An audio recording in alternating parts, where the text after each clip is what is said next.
দেখছি খাটা 10 square theta সমান 1 প্লাস 2 10 স্কয়ার 5 ওকে আমরা এদিকে নিয়ে আসি আমরা 2 10 স্কয়ার 5 ইকুয়াল লিখতে পারি কি 10 স্কয়ার থিটা মাইনাস 1 বা 10 5 সমান হাফ ইন্টু এই যে 2 দিকে যাবে half into 10 square theta minus 1 এটা না কাটতে পারি আমরা 10 পাই equal half into 10 square theta minus 1 ঠিক আছে এখন দেখো এই যে cos 2 পাই কষ্ট দেওয়া আছে কষ্ট বলছি না প্রশ্নটা cos 2 pi equal 1 plus 2 cos 2 theta cos 2 pi সূত্র আমরা লিখতে পারি cos 2 পাই সমান আমরা কি লিখতে পারি আমরা cos 2 এর সাথে tan এর relationship cos 2a equal to 1 minus tan square a by 1 plus tan square a এটা জানি আমরা তাহলে cos 2 পাই সমান কি লিখতে পারি 1 minus tan square phi by 1 plus tan square phi এখন tan স্কয়ারের মান tan এর মান আছে তো এখানে 1 মাইনাস আমরা কি লিখতে পারি tan স্কয়ারের পরিবর্তে যেখানে স্কয়ার ছিল স্কয়ার আছে 2 tan স্কয়ার phi ছিল স্কয়ার তো tan স্কয়ার phi এর পরিবর্তে আমরা লিখতে পারি কি half into tan square theta minus 1 divide by 1 plus again tan square phi এর পরিবর্তে half into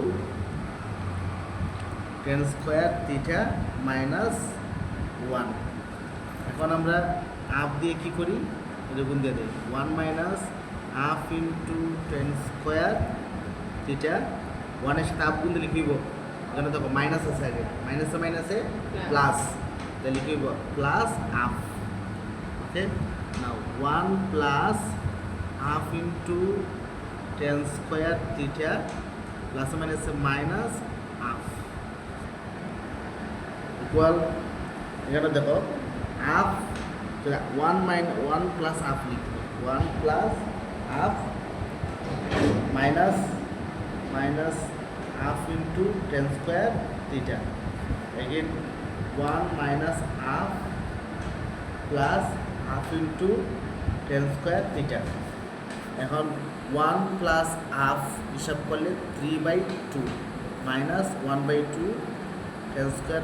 theta again 1 minus half এক থেকে অর্ধেক গেলে আর অর্ধেক থাকবো এক থেকে অর্ধেক গেলে আর কত থাকবো হিসাব করা দরকার পড়ছে plus half tan square theta again এখানে দেখো 2 লসাগু তাহলে 3 মাইনাস tan স্কয়ার থিটা এখানে 2 যায় লসাগু 2 গেলে 1 প্লাস tan স্কয়ার থিটা 2 বাদ দিয়ে দাও এখানে কি থাকবো 3 minus tan square theta by 1 plus tan square theta তখন আমরা তো আসে না এখন আমরা কি করতে পারি 3 আছে 3 পরিবর্তে আমরা কি লিখতে পারি 1 প্লাস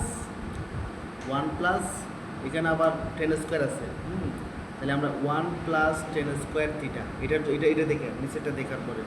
তারপরে আমার কি রয়েছে প্লাস 2 রয়েছে এখানে আমি প্লাস tan স্কয়ার আসি না আমি বেশি লিখছি তাহলে মাইনাস আরেকটা লিখব এখানে এটার জন্য একটা মাইনাস আর আছে আরেকটা মাইনাস আমরা মাইনাস 2 tan স্কয়ার থিটা লিখতে পারি ঠিক আছে মাইনাস 2 tan স্কয়ার থিটা থেকে প্লাস tan স্কয়ার থিটা বাদ দিয়ে লিখে থাকবো again minus tan square theta ঠিক আছে না তাহলে এইখানে দুইটার থেকে একটা বাদ গেলে আরও একটা থাকবো মাইনাস আচ্ছা আর এখানে দেখো 1 প্লাস 2 লিখছি এই যে 3 এর জন্য 1 প্লাস 2 লিখছি কেন লিখছি 1 প্লাস tan স্কয়ার থিটার জন্য ঠিক আছে নিচে যা আছে তাই থাকবো 1 প্লাস tan স্কয়ার থিটা একটু বিন্যাস করলাম আর কি তারপরে কী হইব আমরা 1 plus tan square theta by 1 plus tan square theta ঠিক আছে প্লাস এখানে এই যে আমার 2 আছে আচ্ছা এখান থেকে আমরা নিতে পারি দেখো টু কমন নেওয়ার পরে 1 minus ten square theta divide by 1 plus ten square theta. আপনি এটা আলাদা করছেন আলাদা করছি এই দুইটারে, এটা, মানে এটার সাথে একটা হর দিছি একবার, আর এগুলোর সাথে হর দিছি একবার, বুঝছি। সাথে টু কমন নিয়ে নিছি। না এখানে একই বোঝা যায় আর কি লাইনটার কারণে। এটা আলাদা আলাদা, এগুলো মাঝখানে প্লাস আছে, মাঝখানে কি আছে Plus। প্লাস। তাহলে এটার জন্য আমরা কি লিখতে পারি 1, এটার জন্য আমরা 1 লিখতে পারি প্লাস 2 ডট, এই যে 1 minus ten square theta by 1 plus ten square থিটার সূত্র আমরা কি জানি, 2 cos থিটা। 2 cos theta. এখানে কি লিখতে পারি, কেন 2 তো রয়েছে, কেন cos 2 থিটা। কার জন্য cos 2 থিটার জন্য আমরা জানি 1 minus ten square theta by 1 plus ten square theta, ঠিক আছে। এর জন্য এটা লিখছি, এটি হচ্ছে আমাদের রাইট হ্যান্ড সাইড। দেখো বুঝে গেছি।